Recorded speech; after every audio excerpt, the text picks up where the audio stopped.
Selamat datang kembali di Pendidikan Guru Penggerak. Bersama saya Bece Mari, CGP Angkatan 11 SMA Negeri 1 Muara Jawa, Kabupaten Kutai Kartanegara, akan menyampaikan aksi nyata mengenai diseminasi budaya positif. Dan di sini saya dibersamai oleh Bapak Muhammad Taufik sebagai pengajar praktik dan Bapak Edi Dwi Susanto sebagai fasilitator. Yang keduanya adalah sangat luar biasa. Berikut ini adalah rancangan tindakan aksi nyata saya, yaitu ada latar belakang, ada tujuan, dan juga ada tolok ukur dan lini masa tindakan yang akan dilakukan serta dukungan yang dibutuhkan. Dan inilah diseminasi yang saya lakukan atau penyebaran pemahaman kepada rekan guru di SMA Negeri 1 Muara Jawa.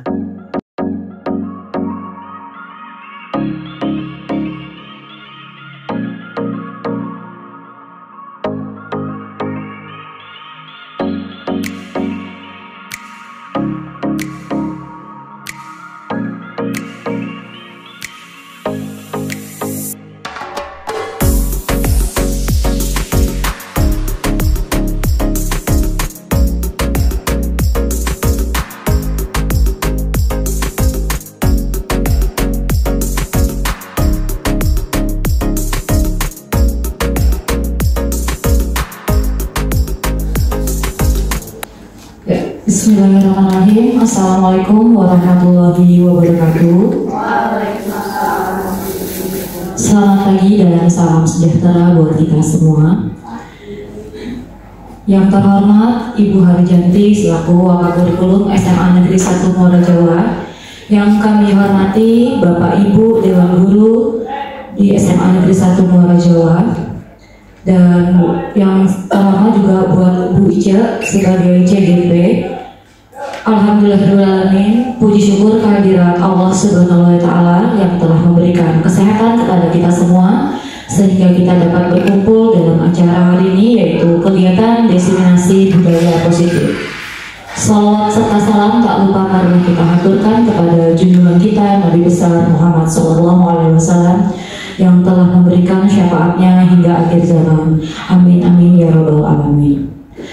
Bapak Ibu yang saya hormati, hari ini saya akan membacakan susunan acara kegiatan diseminasi budaya positif.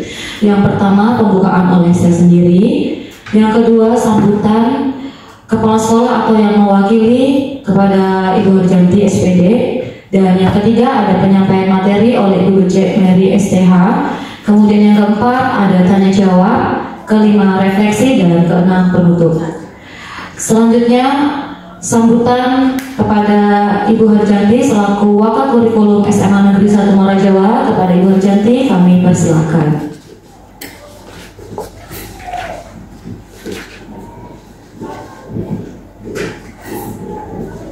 Assalamualaikum warahmatullahi wabarakatuh. Dan selamat pagi Bapak Ibu. Alhamdulillah hari ini kita bisa berkumpul kembali mengikuti kegiatan dari teman kita Ibu Ica Mary STH dalam kegiatan untuk pengambilan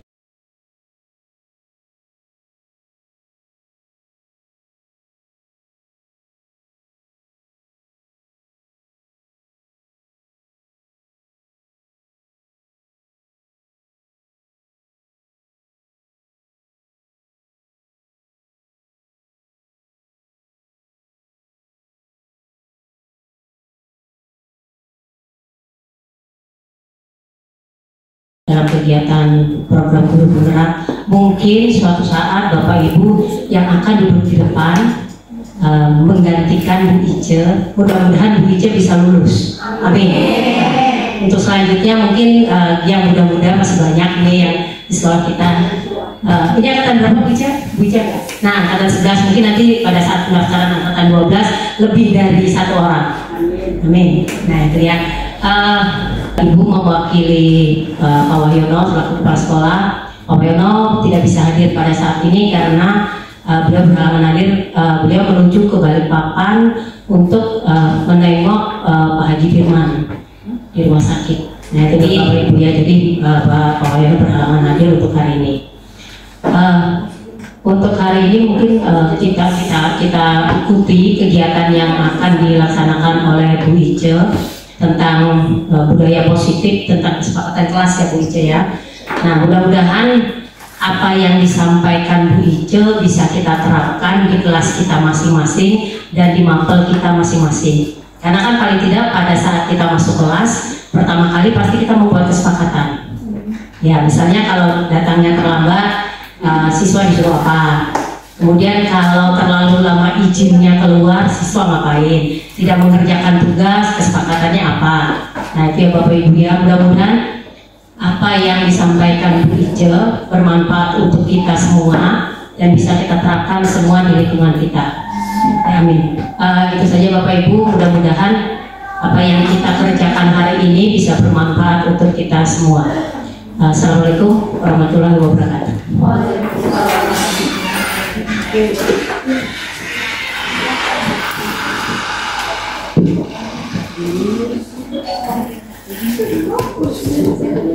Baik, terima kasih kepada Ibu Rejanti. Selanjutnya penyampaian materi oleh Ibu Bece dari STH.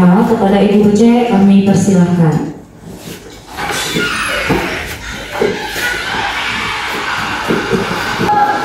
Selamat pagi dan salam sejahtera buat kita semua. Yang saya hormati Ibu Harijanti selaku Waka Kurikulum, dalam hal ini mewakili kepala sekolah, dan terima kasih kepada Ibu Nela selaku pembawa acara atau moderator pada saat hari ini.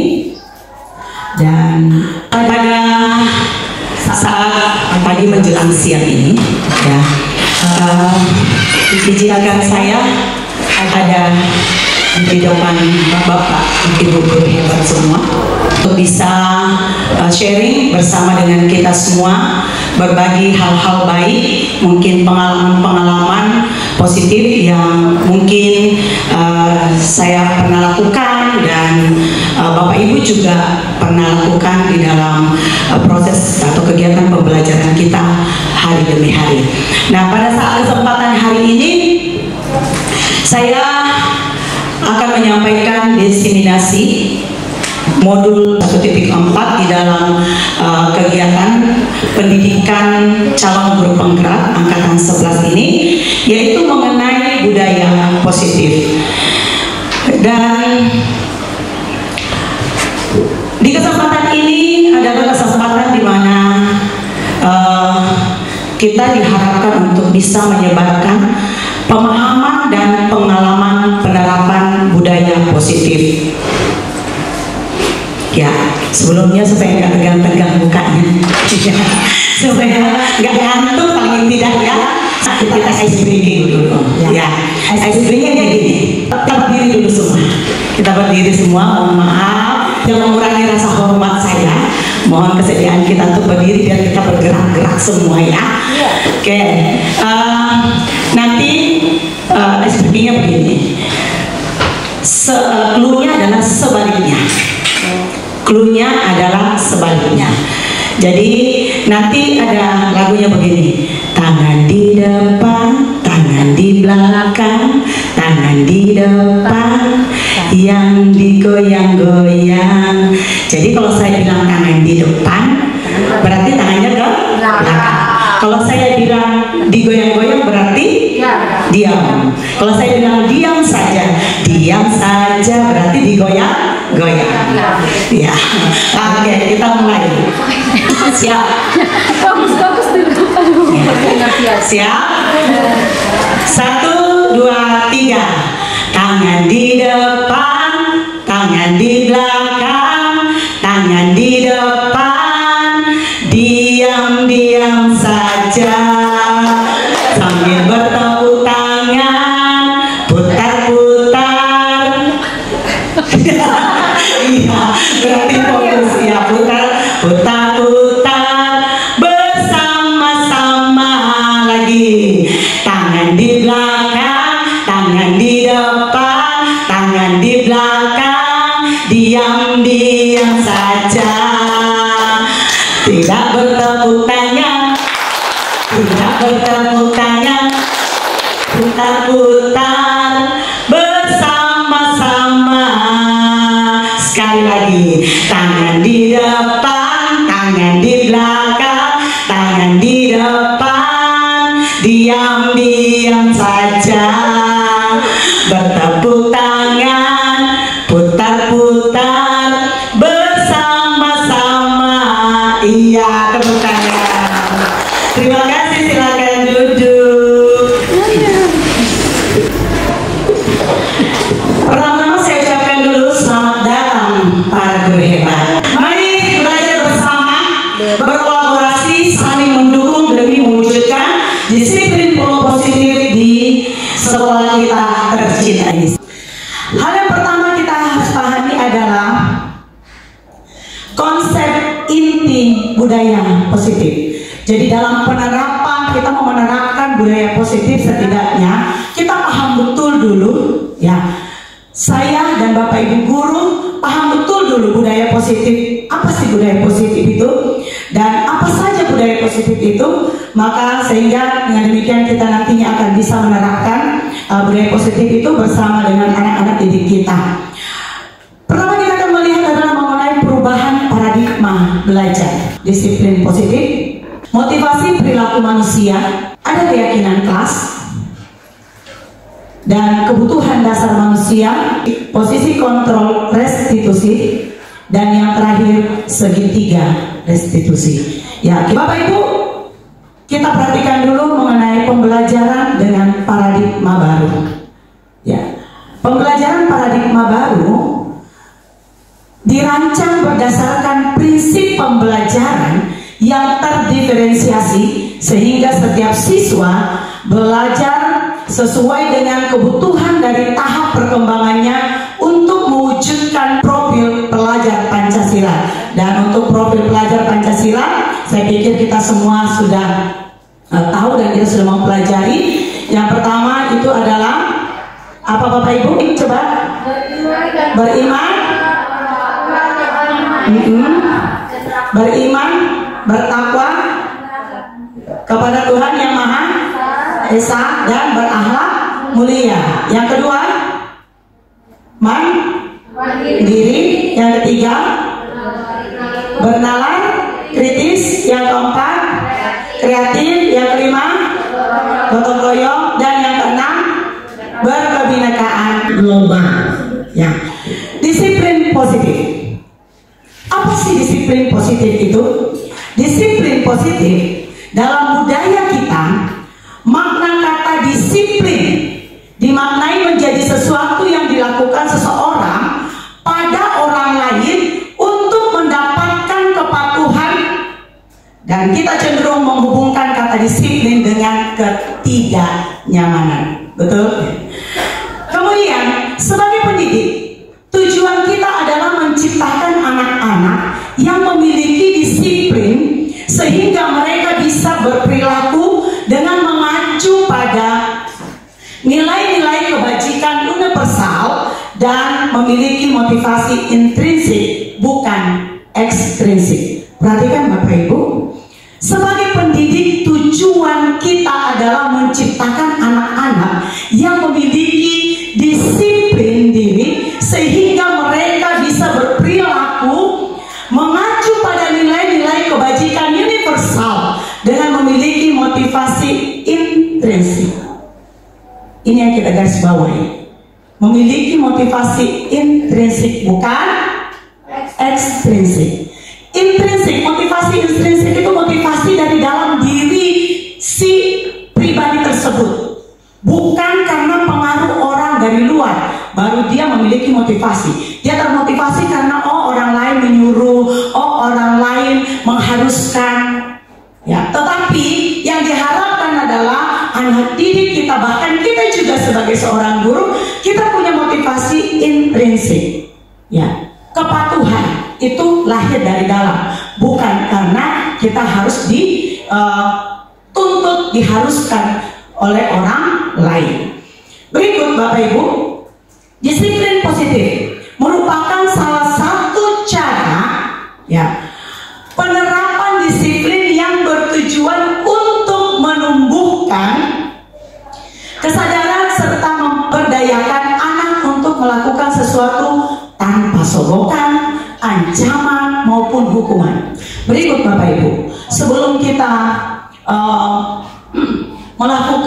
menerapkan kedisiplinan dalam diri kita, dalam diri murid dan semua orang. Ya, Bapak Ibu, saya katakan semua orang memiliki kebutuhan dasar. Maka untuk kebutuhan dasar itu kita harus ketahui dulu sebelum kita menerapkan disiplin positif. Apa saja sih kebutuhan dasar manusia? Yang pertama dari sana, bertahan hidup, kasih sayang dan rasa diterima, penguasaan, kebebasan dan kesenangan. Bertahan hidup. Ya, kita punya kebutuhan bertahan hidup. Kita butuh makan, ya kan? Butuh tempat tinggal. Kemudian kita butuh kasih sayang dan rasa diterima. Ada yang tidak mau disayang di sini? Setiap kita butuh kasih sayang bukan? Setiap kita butuh disayangi, setiap kita butuh diterima. Ya, ada yang mau atau ada yang senang ketika datang ke suatu tempat atau datang mau bergabung dengan teman-teman yang lain, lalu teman-teman yang lain cuek, tidak peduli, seolah kita dianggap tidak berada di tempat itu.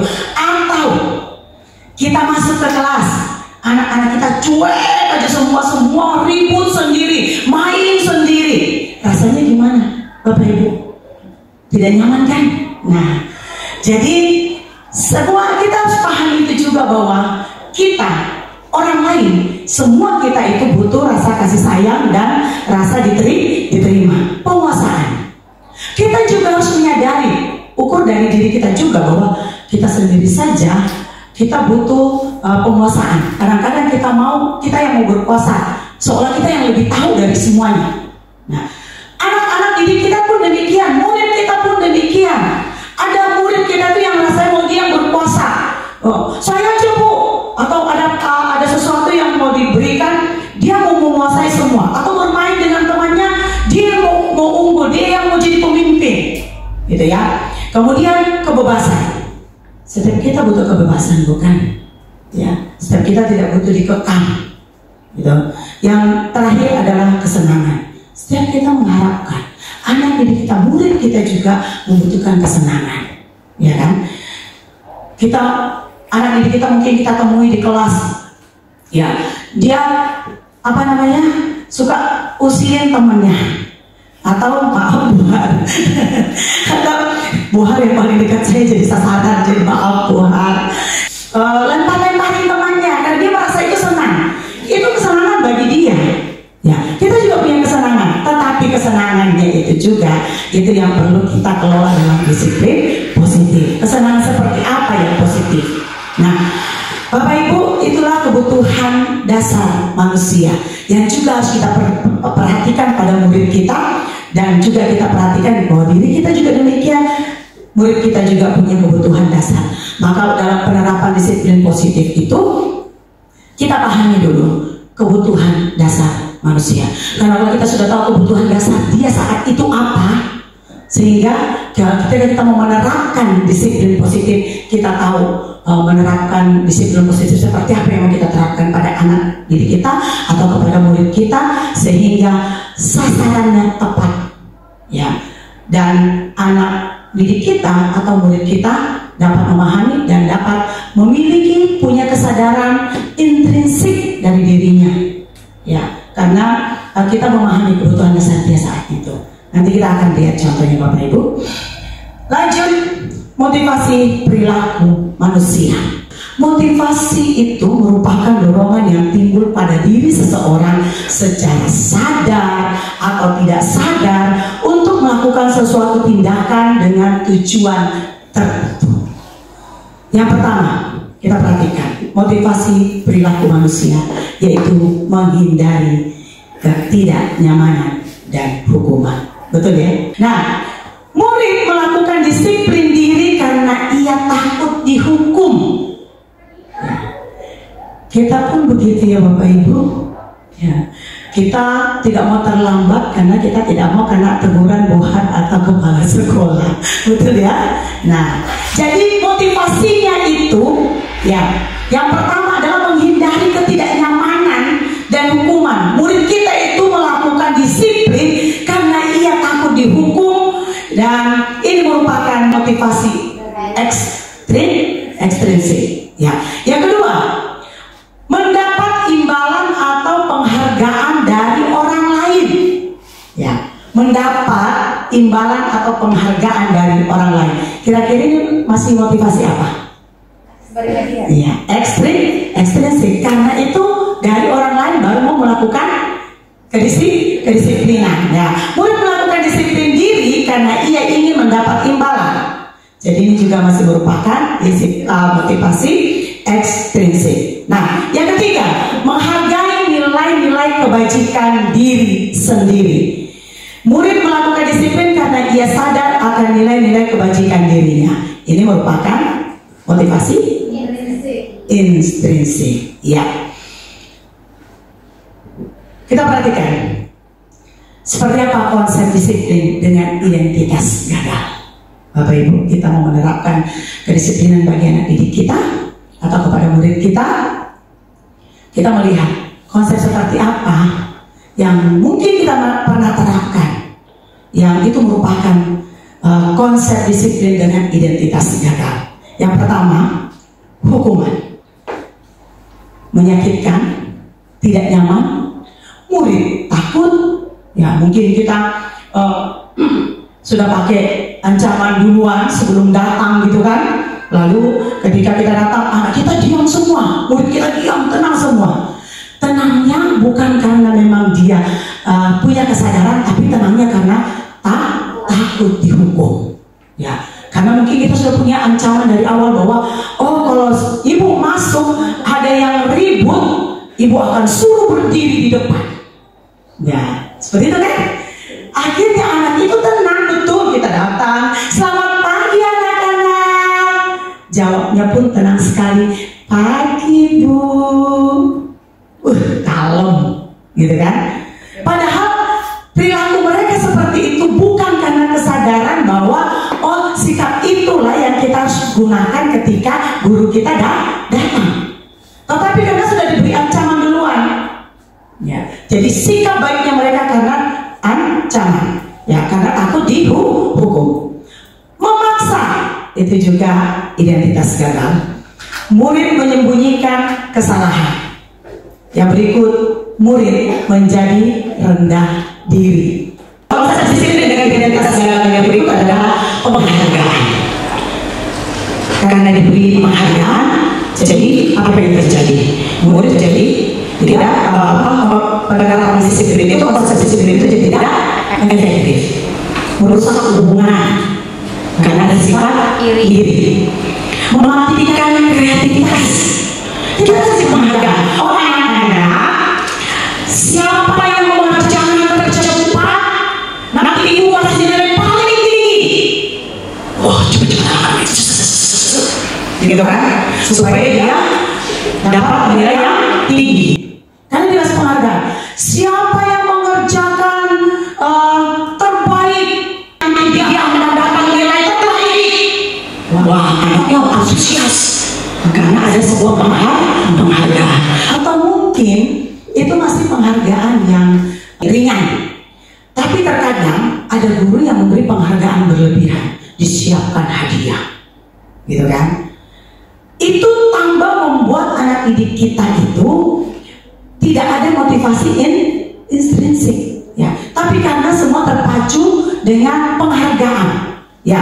Yang berikut tadi mematikan kreativitas. Jadi dia berkarya, dia membuat sesuatu, dia menjadi semangat dari dalam dirinya karena ada iming-iming buat dia, ya kan?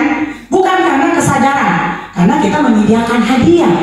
Ya, hadiahnya mungkin salah satunya juga tadi nilai tinggi, atau kita menyediakan hadiah dalam bentuk benda atau wujud. Nah, berikutnya dengan memberikan penghargaan itu berarti kita menghukum dengan sistem ranking. Kita janjikan, oh nanti kalau kamu begini nanti bakal kamu dapat ranking. Wah, dia akan jadi baik-baik selama 1 semester. Nah, ketemu kita apa ibu? Apa yang terjadi? Belum tentu begitu lagi kan? Nah, yang berikut merampas hak menghargai dirinya. Kalau dia melakukan karena itu dia lakukan sebagai karena akan diberikan penghargaan, maka dia tidak menghargai kemampuan yang ada dalam dirinya sendiri, nilai-nilai yang ada dalam dirinya sendiri, karena dia melakukannya karena permintaan atau tuntutan atau karena hadiah. Gitu. Yang berikut Bapak Ibu, kalau tadi konsep disiplin dengan identitas gagal, kali ini konsep disiplin dengan identitas sukses. Kita lihat ya. Yang pertama, konsekuensi. Konsekuensi dengan pemberian konsekuensi, ya, itu akan memberikan penguatan jangka pendek. Ya. Yang berikut, konsekuensi perlu monitoring berkelanjutan. Yang berikut, stimulus respon. Yang berikut lagi, murid menghormati peraturan. Ya, dengan dia sadar bahwa kalau saya melakukan ini, konsekuensinya seperti ini, maka murid itu dia akan sadar dengan peraturan. Oh, kalau kita melanggar peraturan, sudah tahu bahwa kalau kita melanggar peraturan itu berarti konsekuensinya ada. Ya, jadi dia terdorong dengan itu untuk melakukan kedisiplinan. Yang berikut, dengan konsekuensi murid kehilangan waktu untuk merenungi kesalahan. Yang terakhir, Bapak Ibu, yaitu restitusi. Ya. Restitusi, murid bertanggung jawab dengan penerapan disiplin restitusi, maka murid bertanggung jawab untuk perilakunya. Yang kedua, fokus pada pemecahan masalah jangka panjang. Ya, karena dengan restitusi dia jadi fokus dengan pemecahan masalahnya yang jangka panjang. Murid menghormati dirinya dan orang lain. Berikut teori kontrol, yaitu dirinya memegang kontrol. Yang terakhir, murid jadi bersemangat memperbaiki kesalahannya. Nah, ini ada dua, ada konsekuensi, ada restitusi. Yang terbaik yang harus kita lakukan adalah konsep disiplin restitusi, karena membuat murid bertanggung jawab untuk perilakunya, fokus pada pemecahan masalah jangka panjang, murid menghormati dirinya dan orang lain. Teori kontrol, di mana murid mengontrol atau memegang kontrol dirinya, atau dirinya lah yang memegang kontrol. Yang terakhir, murid bersemangat memperbaiki kesalahannya karena dengan penerapan disiplin restitusi. Nah, sekarang kita melihat konsep disiplin pendekatan restitusi adalah sebuah cara menanamkan disiplin positif pada murid. Ya. Pendekatan restitusi adalah sebuah cara menanamkan disiplin positif pada murid. Sekarang kita lihat apa sih restitusi itu? Ya. Restitusi adalah proses menciptakan kondisi bagi murid untuk memperbaiki kesalahannya sehingga mereka bisa kembali pada kelompok mereka dengan karakter yang lebih kuat. Itu menurut Gosen tahun 2004. Kalau kita mempelajari mengenai disiplin positif di PMM, kita akan menemui pendapat-pendapat dari Gosen. Jadi pengertian restitusi itu proses menciptakan kondisi bagi murid untuk memperbaiki kesalahan mereka, ya, sehingga mereka bisa kembali pada kelompok mereka dengan karakter yang lebih kuat, tidak minder, tidak merasa tertuduh dengan kesalahannya, tidak merasa oh nanti saya dibully orang, tetapi dia punya keyakinan untuk bisa kembali ke kelompoknya. Nah, sekarang kita melihat ciri-ciri restitusi. Lihat di depan, terlihat ya Bapak Ibu ya, jelas. Yang pertama, bukan menebus kesalahan, namun belajar dari kesalahan. Itu restitusi. Kemudian memperbaiki hubungan. Tawaran bukan paksaan. Jadi kita menawarkan apa yang harus dia lakukan, bukan kita memaksa. Oh, kamu harus begini karena kamu sudah salah, maka kamu tidak boleh lagi datang ke sekolah, kamu di skor selama 1 minggu. Wah, ini Bapak Ibu ya, tawaran bukan paksaan. kita belajar bersama-sama. Saya juga dengan mempelajari disiplin positif ini mengenai budaya positif, mulai dari saya belajar di PMN hingga tiba di pembelajaran guru pendidikan guru penggerak ini, saya semakin belajar sedikit demi sedikit ya bagaimana saya harus menerapkan disiplin positif ya, baik pada diri saya bahkan juga kepada murid, bahkan juga di rumah kita. Karena kalau sudah kita lakukan pembiasaan di rumah, anak akan terbawa ke sekolah bagi kita yang sudah punya anak ya. Tawaran bukan paksaan. Yang berikut, menuntut untuk melihat ke dalam diri dengan restitusi, penerapan restitusi yang kita berikan. Itu berarti kita menuntun anak itu, menuntun murid kita untuk melihat ke dalam diri. Yang berikut, mencari kebutuhan dasar yang mendasari tindakan. Apa sih kebutuhan dasar dia sehingga dia melakukan hal tersebut? Kesenangankah? Kesukaankah? Ya kan? Rasa mau dicintai atau disayangikah sehingga dia bertingkah demikian? Ya kan? Apa kebutuhan dasarnya? Itu kita harus cari sehingga kita tahu apa yang mendasari dia melakukan tindakan yang demikian. Yang berikut, ciri-ciri restitusi berikut adalah fokus pada karakter bukan tindakan ya. Karakternya yang kita fokuskan, bukan kita melihat kesalahannya, bukan kita melihat tindakannya, tapi kita mau murid kita ini punya karakter yang seperti apa ya. Yang berikut, menguatkan. Kita sebagai guru, kita memberi penguatan kepada mereka dari apa yang dilakukan dan seperti apa seharusnya disiplin positif yang mereka harus miliki dalam diri mereka. Yang terakhir, fokus pada solusi, bukan menambahkan masalah, bukan menambahkan beban pada murid kita, tetapi kita berfokus bagaimana mencari solusi dari tindakan-tindakan mereka yang sudah salah ya. Sekarang kita masuk ke perbedaan ya, perbedaan antara hukuman, konsekuensi, restitusi ya, dari contoh kasus. Nih, saya berikan contoh kasus di sana. Siswa sering terlambat datang ke sekolah sehingga banyak ketinggalan pelajaran. Bapak Ibu, kalau siswa kita demikian, apa respon kita? Apa tindakan kita? Jujur, yang biasa kita lakukan, murid ini sering terlambat, mungkin 3, 4 kali sampai 5 kali, 6 kali terlambat, sering sekali terlambat sehingga dia sering ketinggalan pelajaran. Apa tindakan kita Bapak Ibu? Yang biasa kita lakukan apa Ibu Devi? Menegur. Yang lain? Omelin. Oh, konsekuensi ngomelin, kata Bu Neti. Kita omelin kan. Kenapa lagi kamu hari ini terlambat lagi?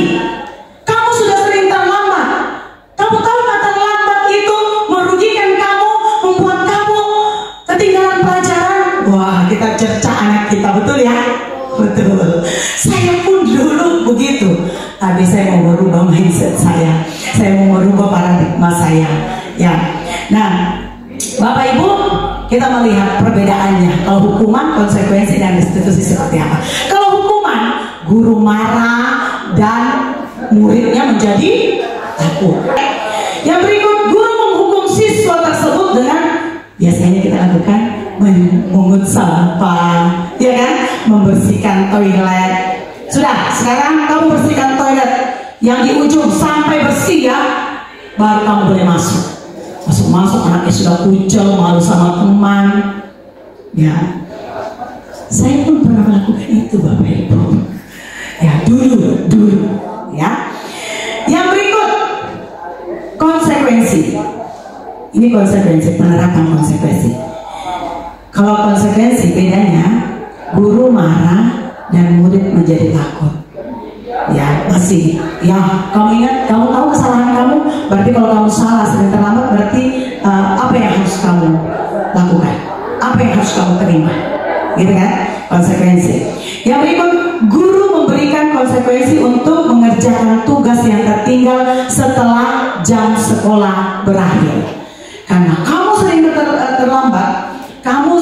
ketinggalan materi, ya kamu sering tidak mengerjakan tugas, maka nanti setelah ini, setelah pulang sekolah, kamu tinggal dulu ya nak, mengerjakan tugasmu yang tertinggal sampai selesai, karena kamu sudah banyak ketinggalan pelajaran.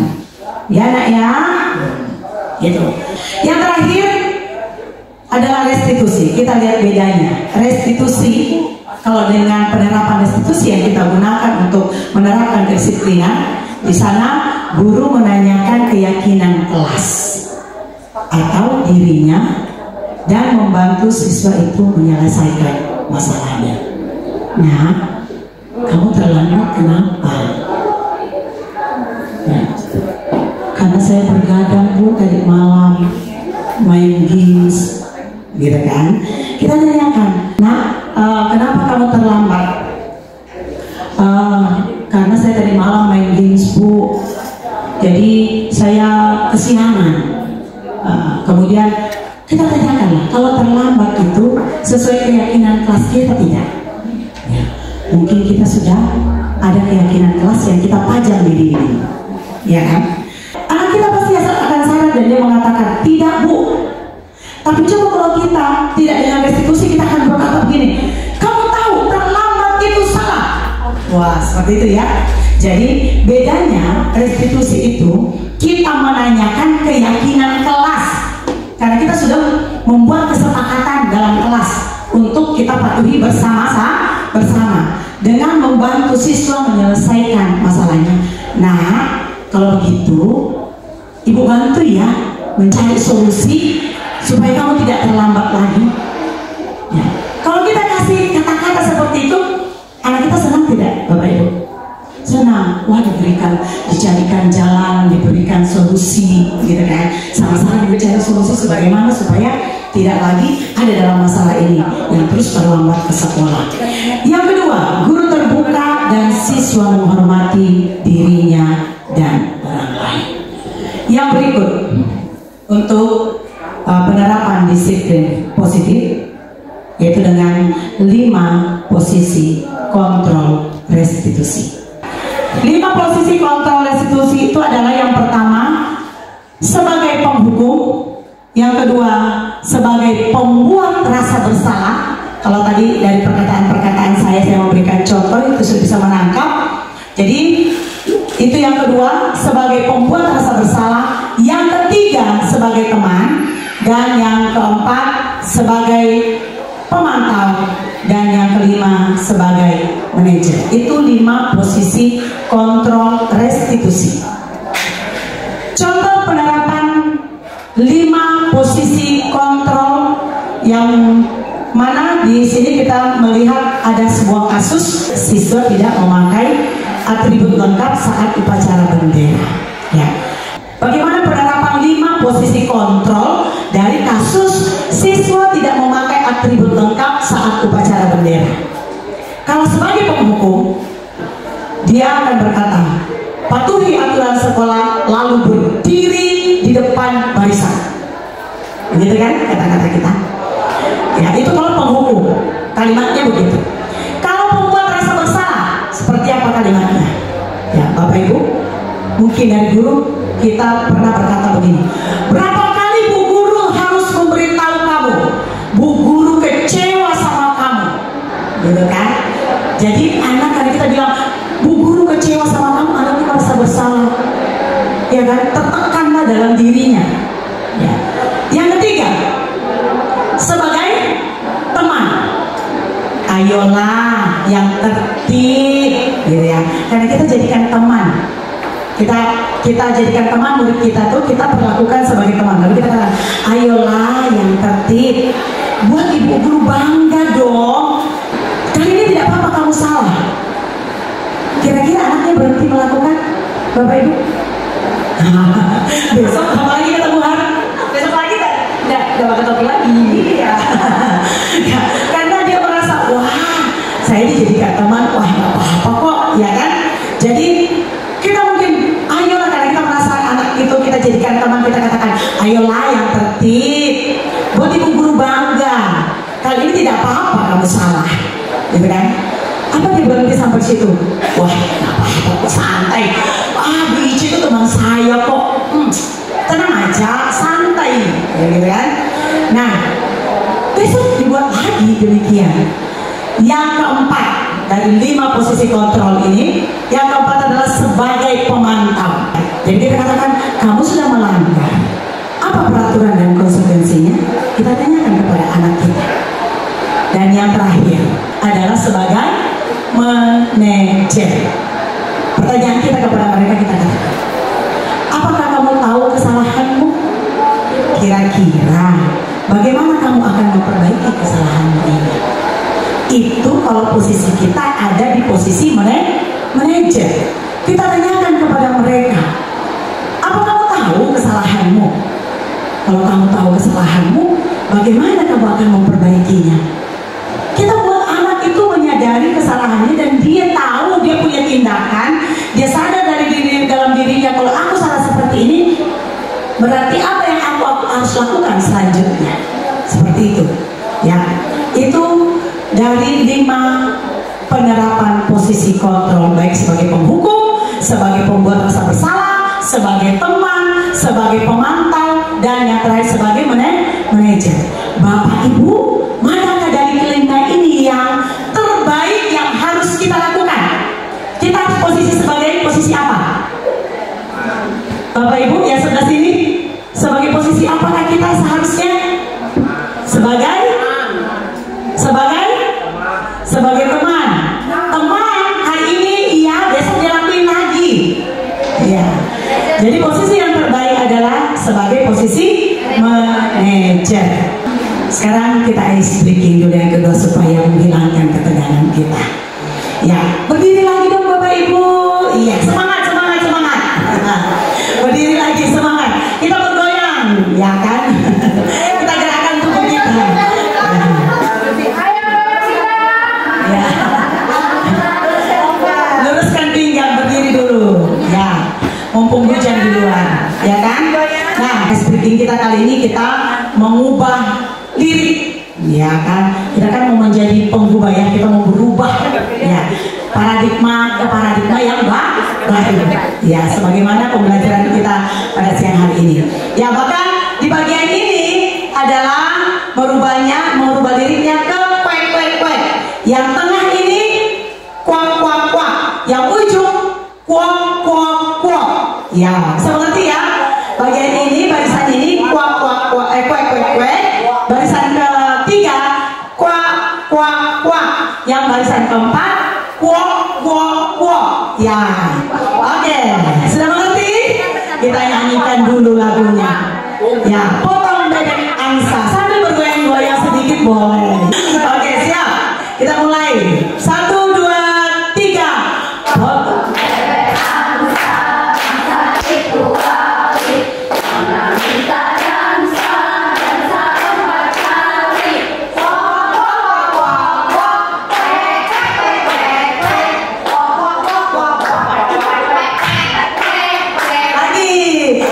Potong bebek angsa itu balik. Mana minta dansa 4 kali.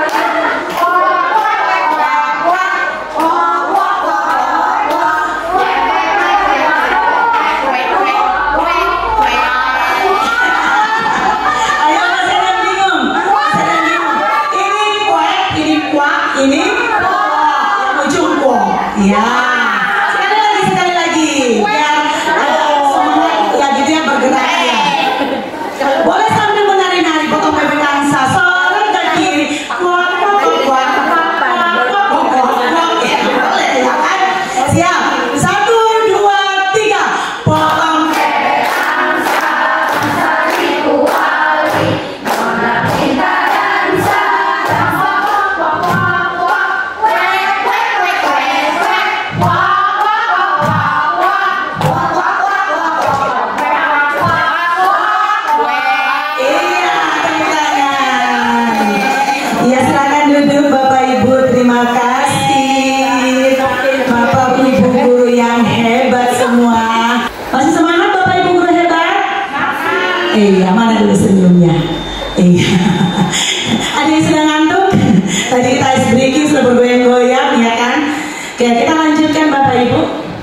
kita masuk seperti apa yang tadi sudah saya singgung, kita masuk ke keyakinan kelas.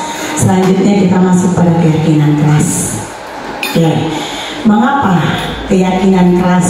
Mengapa tidak peraturan kelas? Nih ya, pertanyaan kita bersama ketika mendengar keyakinan kelas itu apa sih? Pertanyaan pemantiknya ada dua ya, untuk kita memahami itu Bapak Ibu.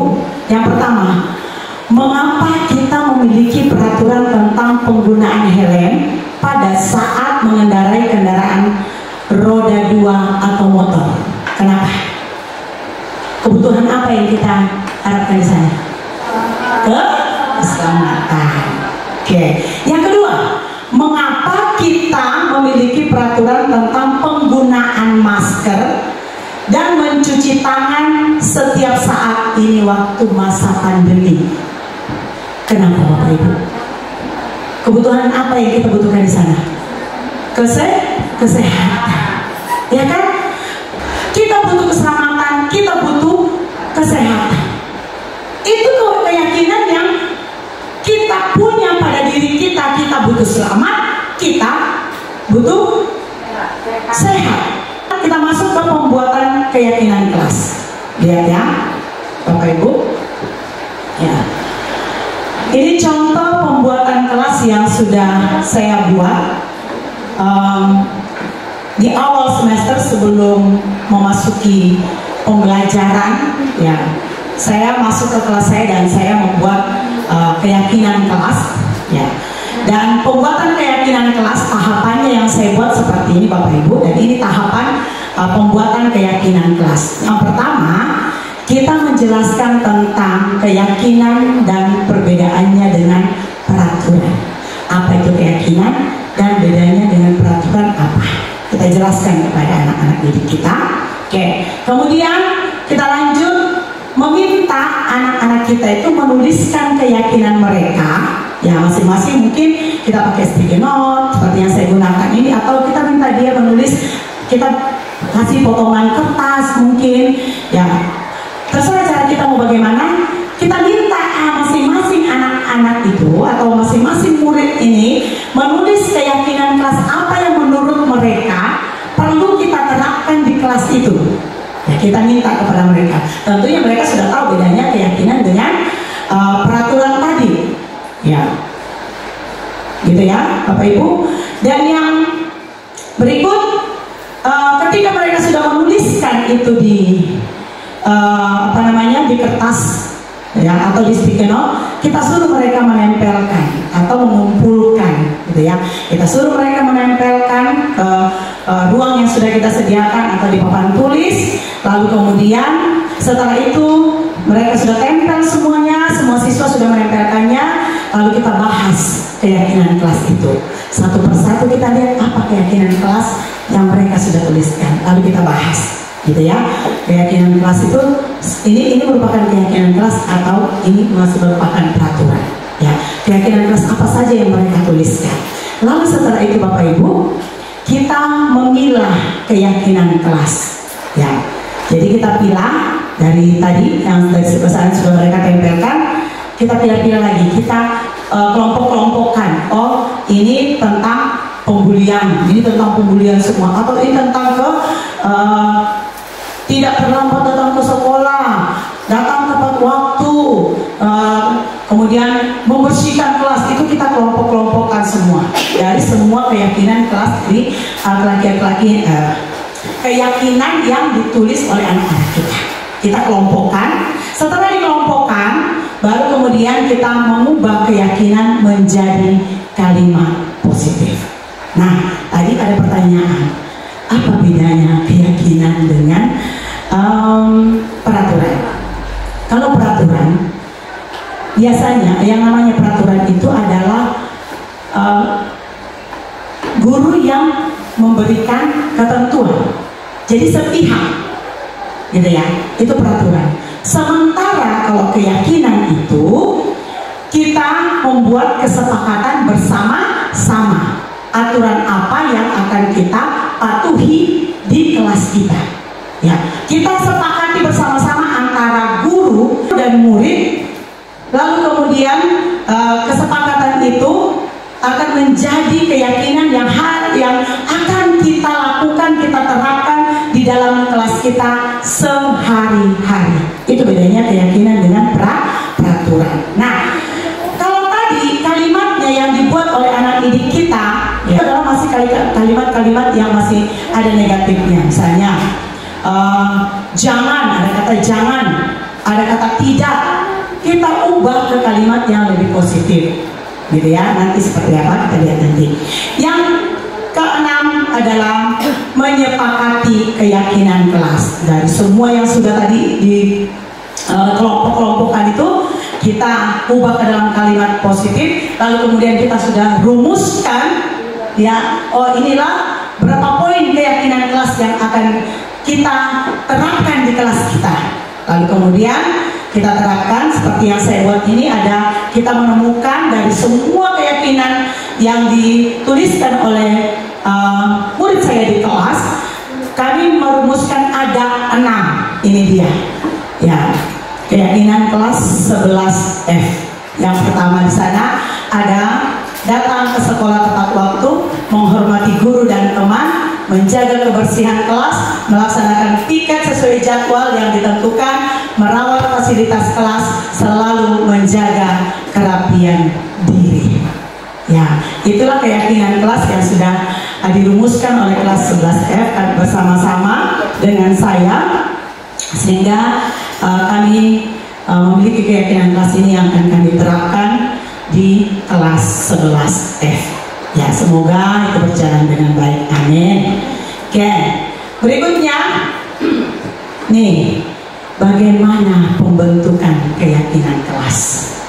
Ya, dalam pembentukan keyakinan kelas ini saya berikan ada 6 poin di sini. Yang pertama itu adalah lebih abstrak dari peraturan. Kalau peraturan itu kan secara nyata, gitu ya. Yang kedua, berupa pernyataan universal. Contoh tadi ya, di keyakinan kelas yang kami sudah buat, ya, misalnya menghormati guru dan teman. Hormatnya bagaimana? Kalau di peraturan kan kita banyak gini, tidak boleh menyela guru ketika berbicara. Itu kan peraturan, betul ya? Beda dengan keyakinan. Kalau keyakinan itu lebih ke universal. Kita simpulkan dengan bahasa-bahasa yang positif. Menghormati guru dan teman. Yang ketiga, dibuat dalam bentuk positif. Itu tadi, kalimat-kalimat positif. Kita gunakan kalimat-kalimat positif, ya, bukan kalimat-kalimat negatif. Yang keempat, sedikit saja agar mudah diingat. Gak usah terlalu banyak-banyak, gak usah terlalu panjang-panjang, sehingga tidak terekam di dalam ingatan mereka. Tapi kalau sedikit saja disimpulkan, ya, sudah kita analisa bersama dengan mereka di kelas, gitu ya, semua keyakinan yang kita sudah buat itu apa saja poinnya di dalamnya, ya, sehingga mereka sudah merekam dan mengingatnya untuk diterapkan di kelasnya. Yang kelima, sesuai dengan kondisi kelas dan sekolah agar mudah diterapkan. Jangan menyesuaikan kelas yang lain. Ya, kelas yang lain kebiasaan anaknya seperti itu, ya, jangan mengambil patokan dari kelas lain, atau lebih parah kalau mengambil patokan dari sekolah lain. Jadi apa yang sesuai dengan kelas kita, apa yang sesuai dengan keadaan sekolah kita, itu yang kita jadikan patokan. Oke, yang terakhir adalah semua warga kelas atau sekolah dilibatkan saat membuatnya.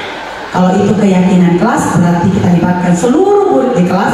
Kalau itu yang kita buat keyakinan sekolah, berarti melibatkan seluruh warga sekolah, gitu ya, Bapak Ibu. Yang berikut, kita masuk ke segitiga restitusi. Ya, ini mengenai restitusi, penerapan disiplin positif yaitu restitusi. Kita masuk ke segitiga restitusi. Apa saja itu segitiga restitusi? Kita melihat segitiga restitusi. Yang pertama, ya, menstabilkan identitas. Yang kedua, validasi kebutuhan. Yang ketiga, menanyakan keyakinan. Untuk segitiga restitusi itu, kita mulai dengan kita identitas murid kita. Setiap orang pasti pernah melakukan kesalahan. Kamu bukan satu-satunya yang pernah melakukan ini. Ibu juga pernah melakukan ini. Itu namanya menstabilkan identitas. Yang kedua, validasi kebutuhan. Kamu tentu punya alasan mengapa kamu melakukan itu. Ya. Adakah cara yang lebih efektif untuk mendapatkan yang kamu butuhkan? Kita tanyakan kepada anak didik kita demikian. Ya. Ini segitiga restitusi. Ya, cara yang terbaik yang harus kita lakukan dalam penanganan ya, disiplin atau penerapan disiplin kepada murid kita. Ya, kita sudah menstabilkan, kita awali dengan menstabilkan identitas, lanjut kita validasi kebutuhan mereka. Adakah cara yang lebih efektif untuk mendapatkan apa yang kamu butuhkan? Yang terakhir, kita akhiri dengan menanyakan keyakinan. Ya, nilai-nilai apa yang telah kita sepakati. Karena kita sudah buat keyakinan kelas kita. Mungkin dia terlambat datang sekolah, sering terlambat, atau mungkin dia membuli temannya. Kita tanyakan nilai-nilai apa yang telah kita sepakati, atau keyakinan kelas apa yang sudah kita sepakati. Lalu kemudian kita tanyakan, kamu ingin menjadi orang yang seperti apa? Ya, itu ya Bapak Ibu. Ini penerapan disiplin positif dengan segitiga restitusi. Jadi kita awali dengan menstabilkan identitas, validasi kebutuhan, dan yang terakhir kita menanyakan keyakinan. Ya. Ini dia segitiga restitusi tadi, yaitu menstabilkan identitas. Ya. Kita semua akan melakukan hal yang terbaik yang bisa kita lakukan. Kemudian yang kedua, validasi tindakan yang salah. Semua perilaku pasti punya alasannya. Yang ketiga, menanyakan keyakinan. Jadi bukan kita langsung datang, kita langsung derang-derang, kita tunjuk-tunjuk, kita membuat dia rasa bersalah gitu ya. Tetapi kita tanyakan dulu, apa alasan anak kita. Selanjutnya, baru kemudian kita menanyakan keyakinan. Ya, kita semua memiliki motivasi internal. Jadi berikan pernyataan-pernyataan yang menanyakan keyakinan pada mereka. Nilai-nilai apa yang telah kita sepakati. Kemudian, kamu ingin menjadi orang yang seperti apa? Gitu ya, itu pertanyaan kita. Bagian-bagian pertanyaan yang bisa kita berikan kepada murid kita. Berikut contoh penerapan segitiga restitusi. Ini contoh kasus, Bapak Ibu boleh perhatikan. Mungkin nanti kita bisa coba pelan-pelan terapkan di dalam pembelajaran kita atau kepada murid kita. Karena pembelajaran kita di kurikulum Merdeka ini diharapkan bahwa pembelajaran yang berpusat kepada murid. Aaron sering datang terlambat ke sekolah sehingga banyak ketinggalan pelajaran. Kita lihat contohnya, action. Jadi sebelum itu terbagi dalam dua bagian. Waktu yang itu Adi dan Aaron pernah dalam waktu yang telah duduk di tempatnya dan studi pembelajaran sekali dengan tinggal kami ya. Baru nanti tidak bisa mengikuti atau tidak selalu kajian. Mana kita lanjutkan pembelajaran kita. Polisi Bu. Iya, Aaron. Mari sini duduk ngobrol sama yang sebentar. Baik Bu. Aaron kira-kira tahu tidak dengan pendidikan di sini? Tahu. Aaron tadi terlambat ya Bu. Karena teman-teman di kelas, Aaron sering terlambat. Benar Bu. Keinginan Aaron dan terus berapa kali kamu? Juga 4 kali Bu. Menurut Aaron, dalam itu semua salahnya, Aaron, berbuat kesalahan itu manusiawi. Setiap orang pasti pernah. Yang penting kita bisa belajar. Bapak Ibunya, gimana? Betul tidak Aaron? Betul. Dan solusi bersamanya, ya Bu.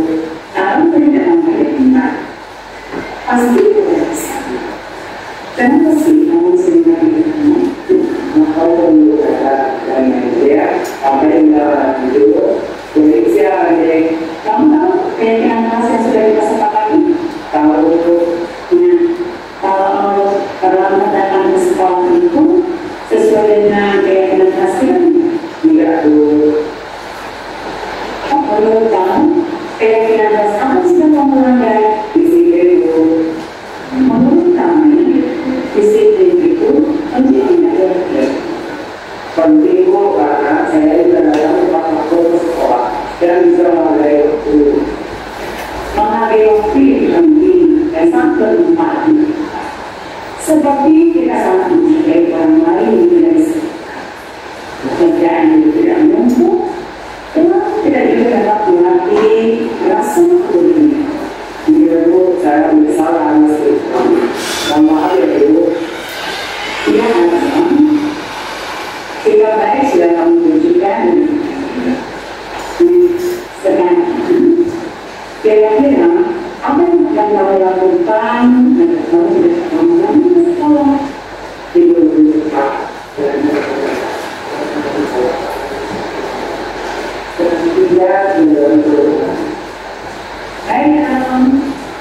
kamu sudah menemukan solusi juga akan bekerjasama dengan kamu dan kamu tidak mengalami di sekolah karena pemanggilan ya bagaimana Ibu kalau tadi saya mengeluh di Dewadas biasa diundang saya dari kelas 10 saya sangat senang diajak berdiskusi oleh Bu C untuk mencari solusi atas kesalahan yang telah saya buat. Saya tidak membela lagi agar tepat waktu sekolah. Sekian dari saya. Terima kasih Bu C. Ya, itu tadi contoh dari kasus Bapak Ibu untuk penyelesaian dengan segitiga restitusi terhadap masalah-masalah yang dihadapi oleh anak-anak didik kita atau oleh murid kita, atau mungkin dengan hal-hal kesalahan-kesalahan yang mereka perbuat. Nah, Bapak Ibu, dalam penerapan program disiplin positif, hendaknya guru memiliki standar kepribadian profesional dan sosial yang baik, di mana guru mampu berefleksi pada posisi kontrol saat ini, bagaimana perjalanan dirinya sebagai seorang AMO, ya, posisi manajer, ya, Bapak Ibu, yang menuntut murid-muridnya menjadi insan yang mandiri, merdeka, dan bertanggung jawab. Itu standar nasional pendidikan. Demikian dari saya mengenai diseminasi budaya positif pada hari ini. Atas segala perhatiannya saya ucapkan terima kasih dan mohon maaf jika ada kata-kata yang salah, kurang berkenan di hati Bapak Ibu sekalian. Terima kasih dan saya kembalikan kepada pembawa acara atau kepada moderator. Terima kasih kepada Ibu Ice sudah menyampaikan materi yang luar biasa pada hari ini ya. Selanjutnya mungkin Bapak Ibu ada yang ingin bertanya. Di sini kita membuka sesi pertanyaan tanya jawab untuk 2 pertanyaan ya Ibu ya. Oke. Silakan kepada Bapak Ibu yang ingin bertanya. Oke, silakan kepada Ibu Lela. Maaf Ibu Lela karena mic-nya ini. Oh ya, silakan Ibu Lela. Assalamualaikum warahmatullahi wabarakatuh. Waalaikumsalam warahmatullahi wabarakatuh. Tadi saya sampaikan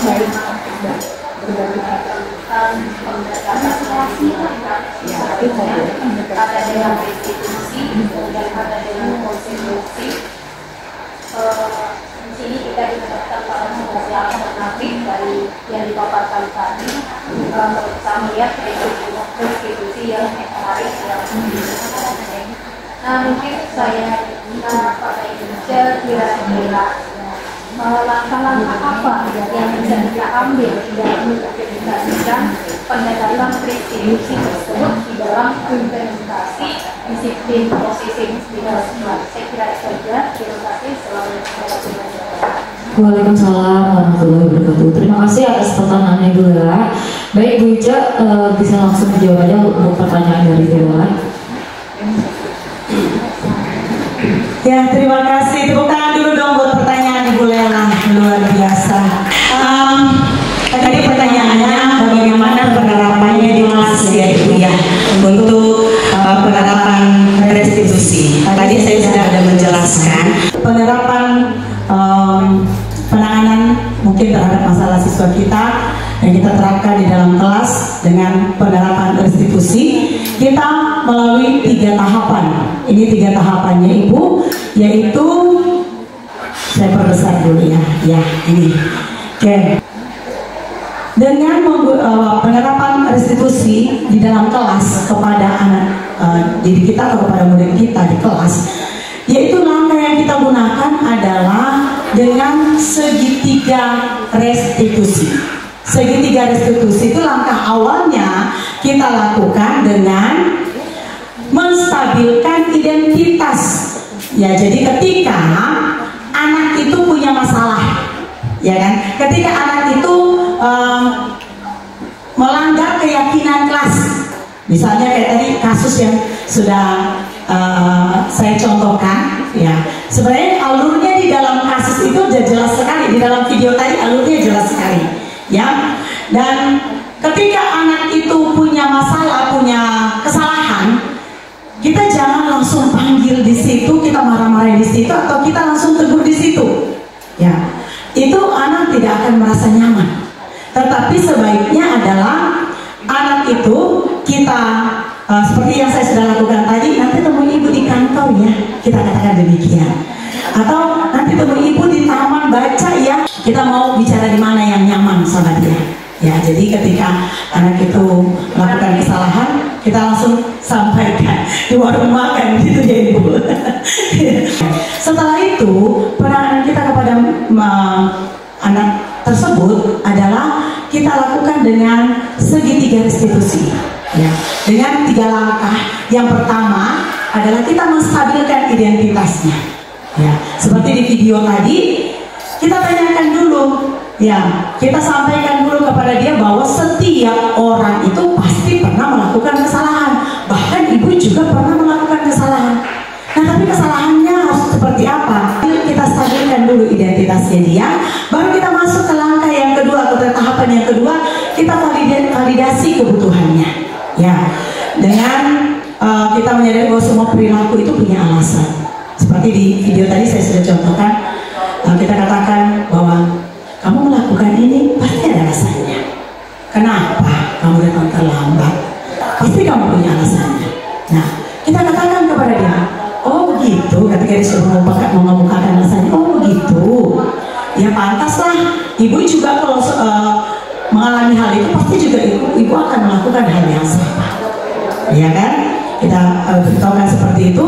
Lalu kita tahap selanjutnya kita masuk kepada menanyakan keyakinan.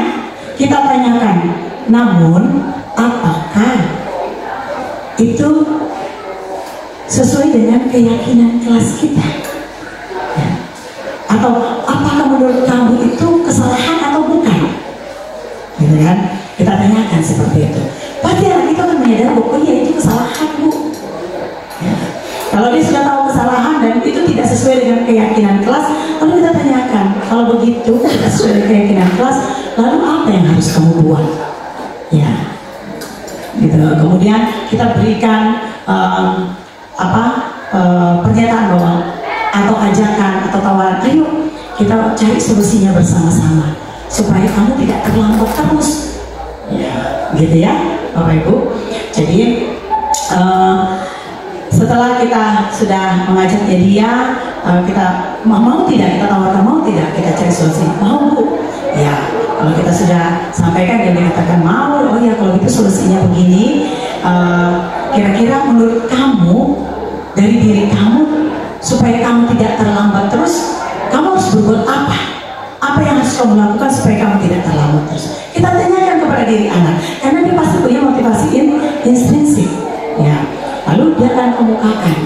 Lalu setelah itu kita bisa katakan bahwa oke, kalau begitu itu nanti juga saya akan bicarakan dengan orang tuamu untuk mencari solusi supaya kamu tidak terlambat. Terus dengan harapan kita juga ada kontak komunikasi dengan orang tuanya untuk membantu anak ini terlepas dari masalahnya, gitu kan? Ada komunikasi dengan orang tua, kita kerjasama dengan orang tua supaya mungkin pagi-pagi anaknya dibangunkan, supaya anaknya jangan terlambat lagi, diingatkan tidak begadang, gitu ya. Nah, itu tahapan-tahapan yang kita lakukan ketika kita menghadapi anak kita melakukan sebuah kesalahan, yaitu terbaiknya adalah kita menyelesaikan dengan penerapan segitiga restitusi. Itu jawaban dari saya. Terima kasih. Bagaimana Ibu Lela? Ya, oke, terima kasih. Saya kembalikan kepada Ibu Lela. Ya, mungkin satu lagi atau gimana, sudah tidak ada lagi? Kalau masih ada, silakan Bapak Ibu. Kalau tidak ada, kita lanjut ke refleksi sebelum ke penutup. Baik Bapak Ibu semua yang hadir di sini, sebelum kita penutupan, apakah ada yang ingin memberikan refleksi untuk hari ini di kegiatan diseminasi budaya positif? Boleh maju ke depan, beri tepuk tangan buat Bu Yarni.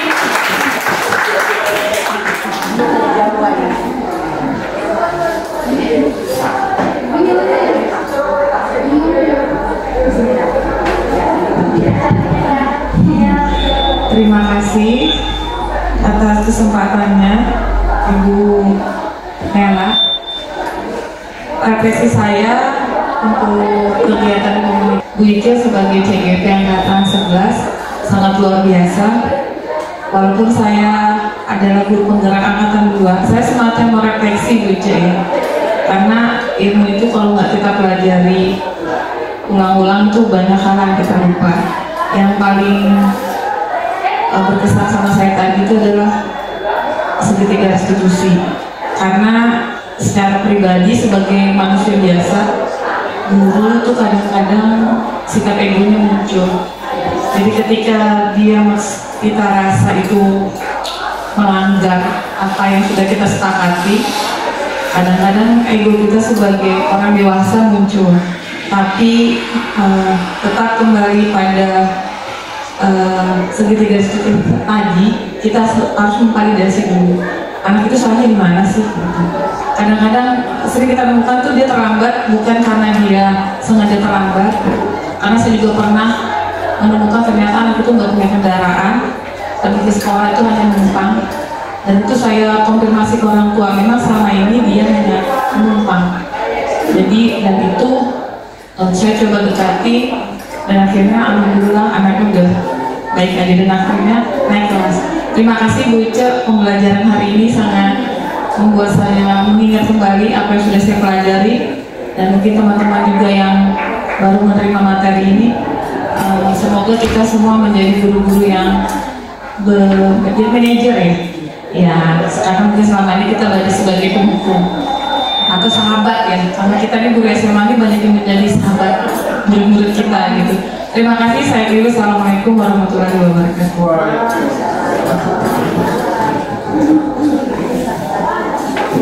Waalaikumsalam warahmatullahi wabarakatuh.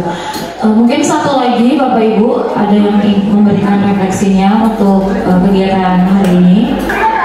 Oh, Bu Fira, silakan Bu Fira, ke depan Bu Fira.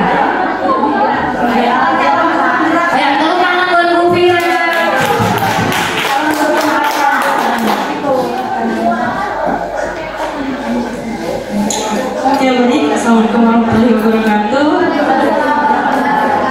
Terima kasih kesempatannya Ibu Ica. Jadi untuk hari ini terima kasih dulu Ibu Ica sudah menyampaikan materi yang luar biasa. Teruntuk saya ya sebagai ya masih dibilang newbie di dunia pendidikan gitu ya, karena saya masih butuh banyak referensi, masih butuh banyak apa ya, semacam ini gitu, untuk diajarkan bagaimana sih menjadi guru yang baik, bagaimana berinteraksi dengan siswa yang baik. Dan alhamdulillahnya kan adanya Ibu Ica sebagai calon guru penggerak pada hari ini menyampaikan materi yang luar biasa, memberikan banyak masukan, banyak ilmu bagi saya sebagai guru yang mau berubah menjadi lebih baik. Ya, terima kasih Ibu Ica. Saya akhirnya assalamualaikum warahmatullahi wabarakatuh.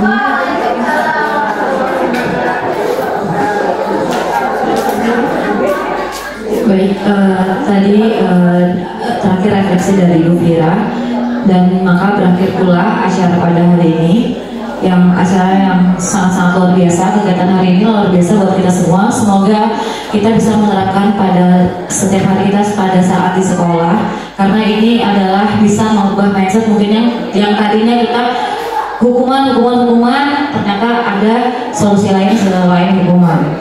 Mungkin itu saja. Saya mohon maaf apabila ada salah kata. Saya ucapkan juga terima kasih banyak kepada Ibu Ica dan kepada Ibu Har dan kepada Bapak Ibu guru semua yang masih bertahan di sini. Saya akhiri. Wassalamualaikum warahmatullahi wabarakatuh.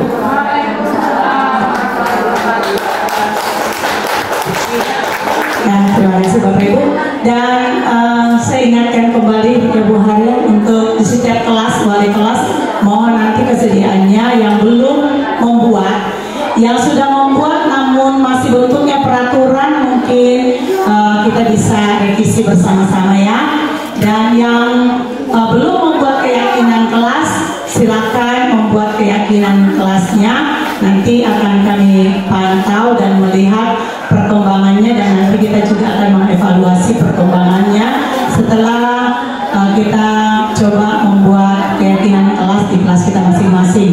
Dan Bapak Ibu, kita mengharapkan dari kegiatan ini betul-betul penerapan budaya positif ini ada di sekolah kita, step by step ya, sedikit demi sedikit kita terapkan bersama-sama. Itu saja. Terima kasih Bapak Ibu dan selamat siang.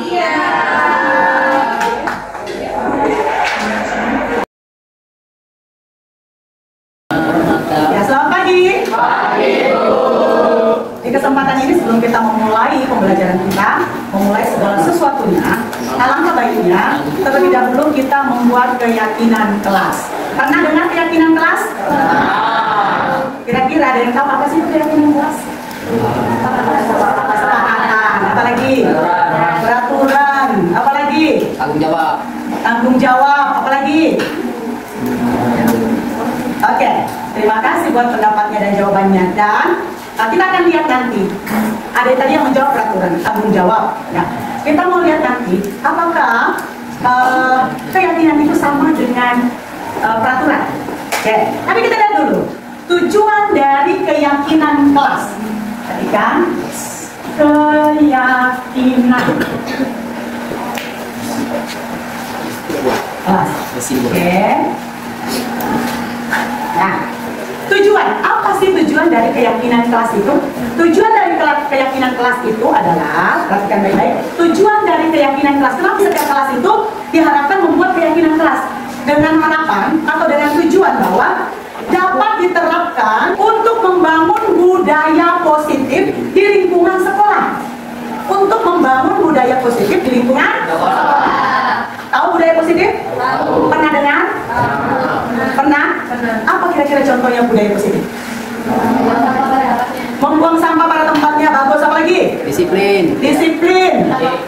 Tepat waktu, betul. Ya, itu bagian daripada yang namanya budaya positif. Dengan adanya keyakinan kelas di setiap kelas, diharapkan mampu mewujudkan tujuan dari pendidikan yang lebih berorientasi kepada nilai luhur Pancasila atau profil pelajar Pancasila.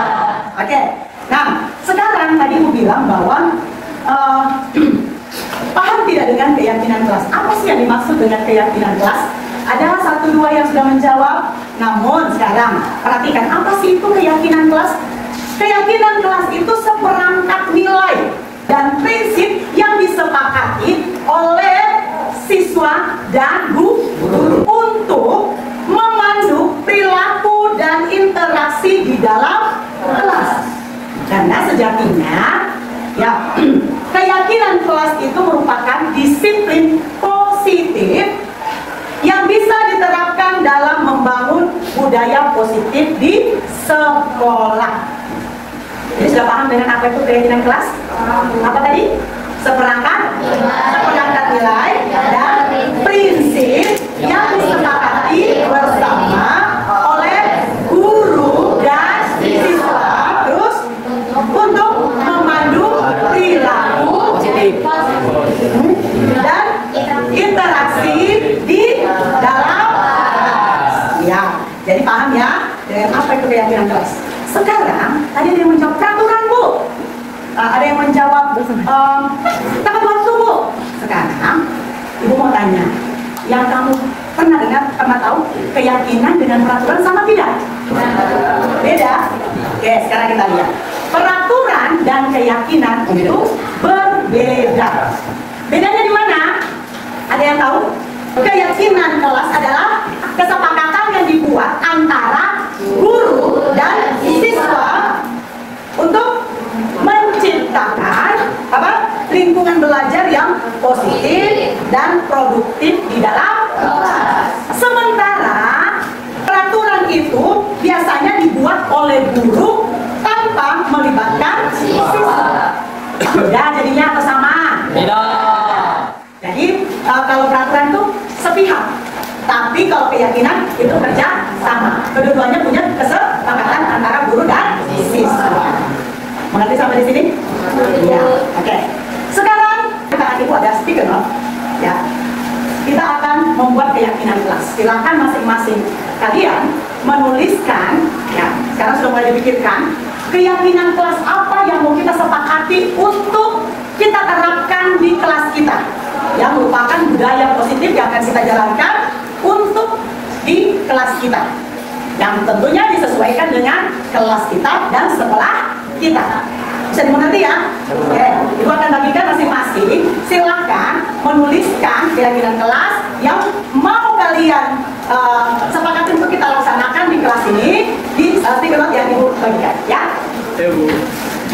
Untuk mempersingkat waktu minta satu orang atau dua orang membantu. Mungkin yang di depan aja ya, bantu bagikan di sebelah sana.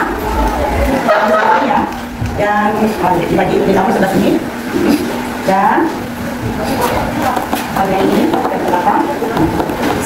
Satu orang satu, dan silakan menuliskan keyakinan kelas apa yang menurut kamu untuk kita terapkan bersama. Yang penting, ya, yang sangat penting untuk kita terapkan di kelas kita ini. Ya, silakan.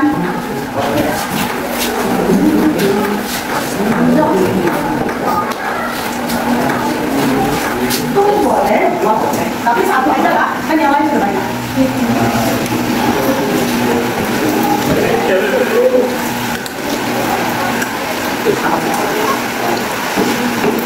Bagaimana? Sudah semua menuliskan? Oke, sekarang semua keyakinan kelas yang sudah kalian tuliskan itu masing-masing silakan maju secara berurutan ya, tertib, maju ke depan dan tempelkan di sini, bagian ini, ya. Kalian bisa mengerti?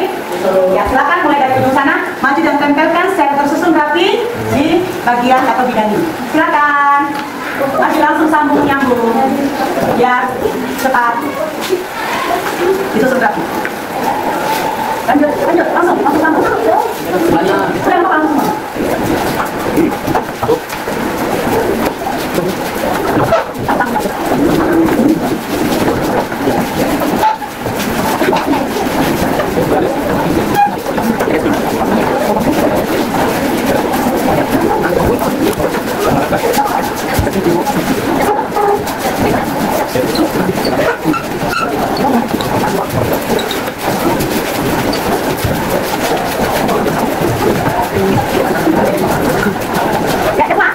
Ya, sudah semua?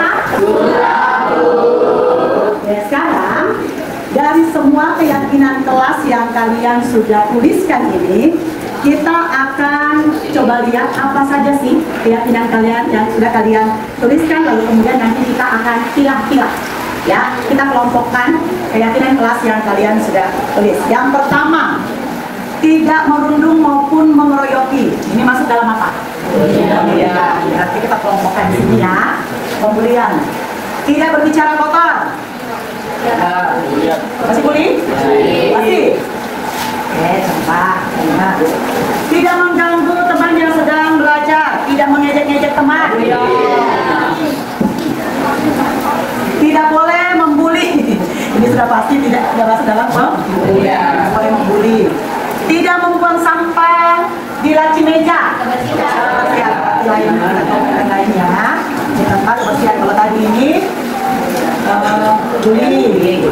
Ya, kalau ini kebersihan.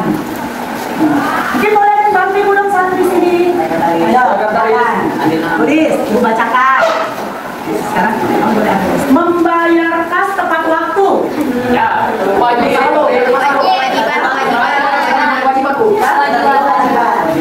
Berarti bahwa kewajiban. Kewajiban.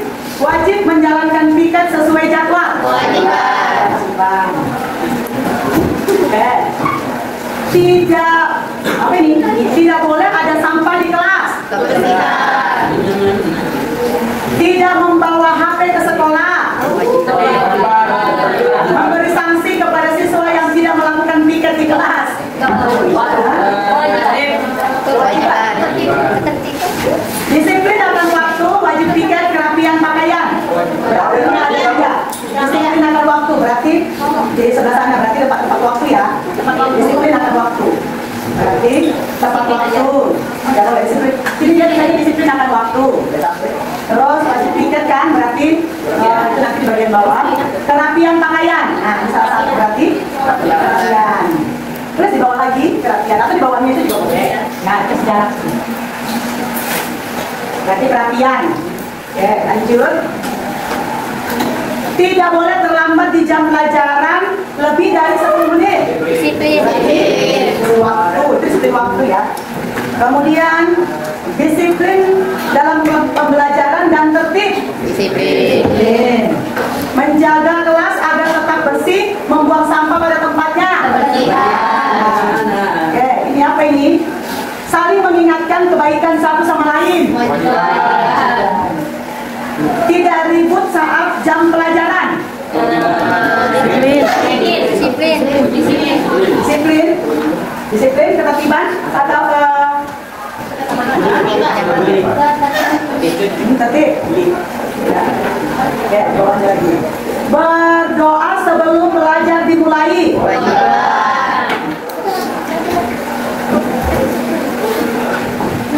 Berdoa sebelum yang belajar dimulai, kewajiban, wajib piket di kelas ya. Menyiram tanaman di taman saat pulang sekolah setiap hari sesuai jadwal piket. Membuang sampah pada tempatnya. Kebersihan. Apa ini? Baju harus dimasukkan. Kerapian. Tidak ada circle di dalam kelas.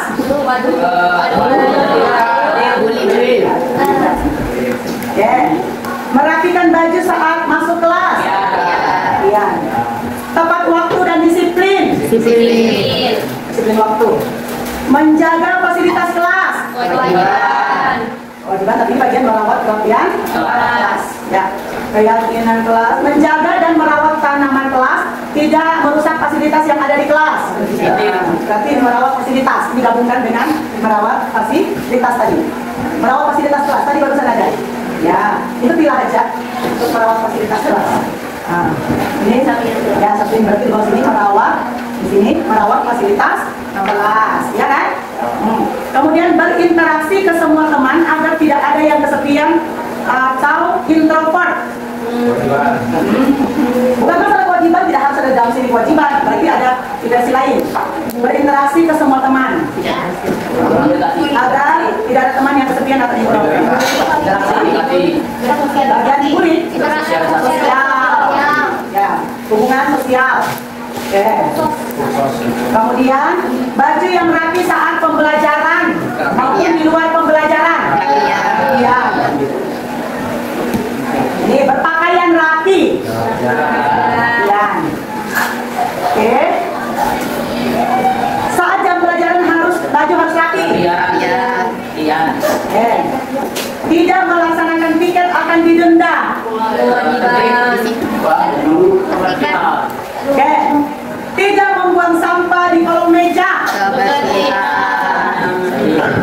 Merapikan sapu kembali setelah dipakai. Ketertiban. Tadi. Berpakaian rapi di dalam kelas maupun di luar kelas. Melakukan literasi sesuai jadwalnya. Tadi tidak. Tidak mencoret-coret mencoret-coret dinding. Kita mencoret-coret dinding. Mencoret dinding berarti kalau coret dinding berarti apa kan bunyinya? Berarti masuk dalam kebersihan. Ini yang terakhir. Tepuk tangan. Terima kasih. Sekarang kita coba, kita sudah mau bilang, sekarang kita mau merumuskan ke dalam kalimat positif dari semua keyakinan kelas yang sudah kalian tuliskan. Kita susun, kita ubah kalimat-kalimat yang kalian buat ini ke dalam kalimat-kalimat positif untuk menentukan keyakinan kelas ini. Apa yang kita, kalimat apa yang kita jadikan keyakinan kelas kita dalam hal kemuliaan? Tidak saling membuli, gitu. Ya, coba. Tidak saling membuli. Oke, atau tidak melakukan bullying, gitu ya.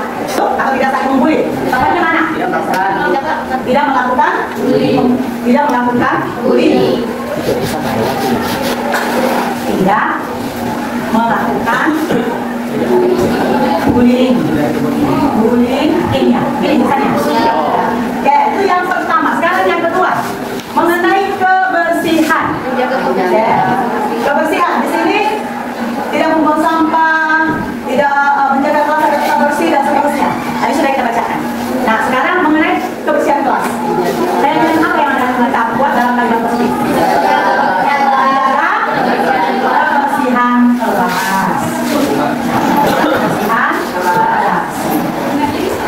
Sekarang yang ketiga, mengenai kewajiban membayar kas, menjalankan piket, saling mengingatkan kebaikan satu sama lain dan seterusnya. Ini perihal piket, ya.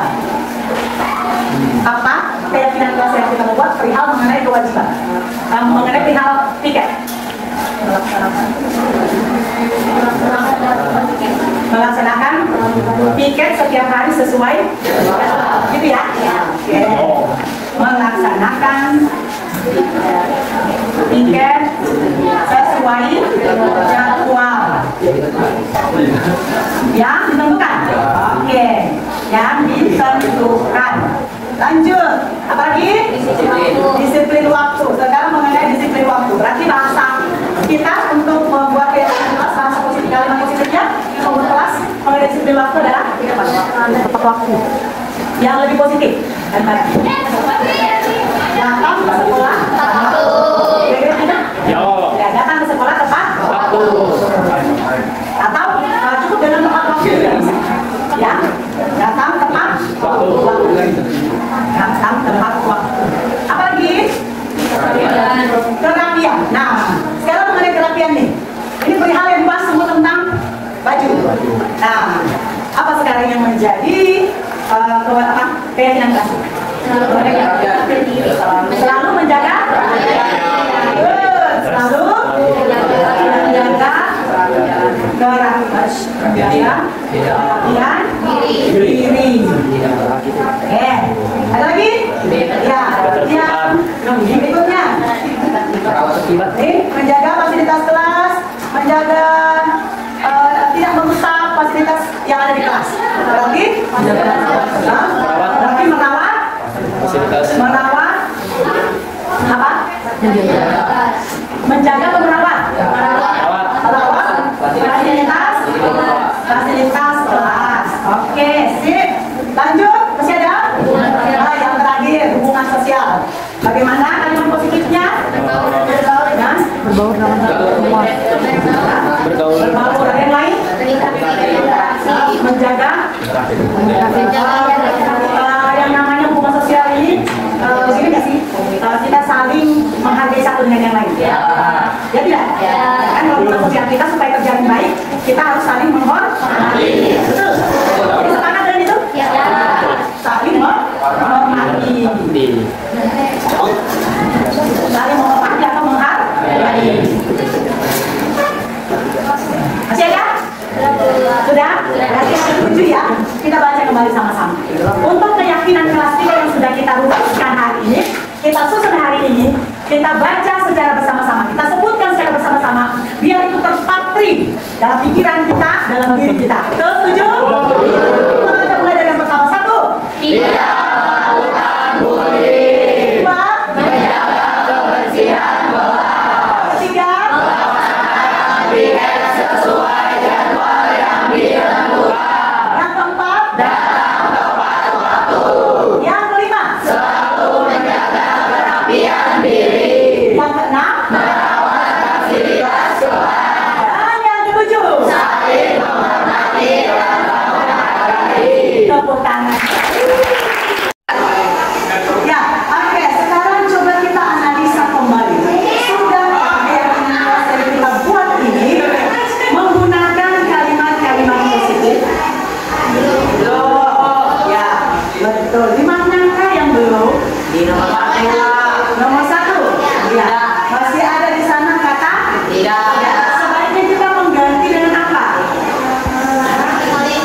Tapi cukup ada.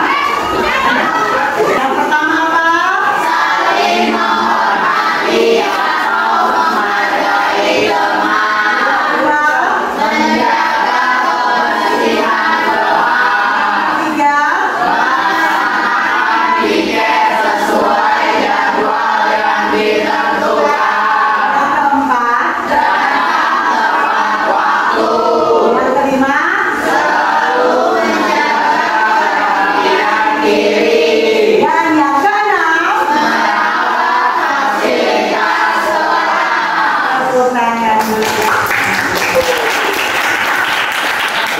Ini sebuah keyakinan kelas yang sudah kita rumuskan bersama-sama, kita sepakati bersama-sama untuk apa? Kita terapkan bersama-sama sebagai wujud apa?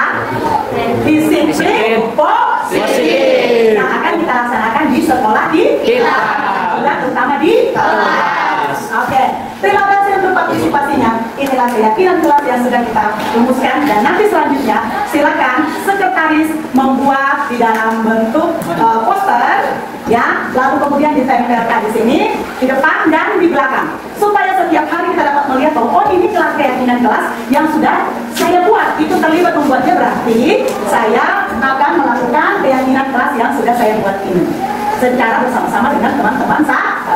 Bisa dimengerti sampai di sini? Bisa. Sepakat kan kita? Sepakat. Terima kasih. Demikian untuk pembuatan keyakinan kelas kita pada hari ini. Semoga hal ini bermanfaat dan kita dapat melaksanakannya bersama-sama. Terima kasih dan selamat pagi.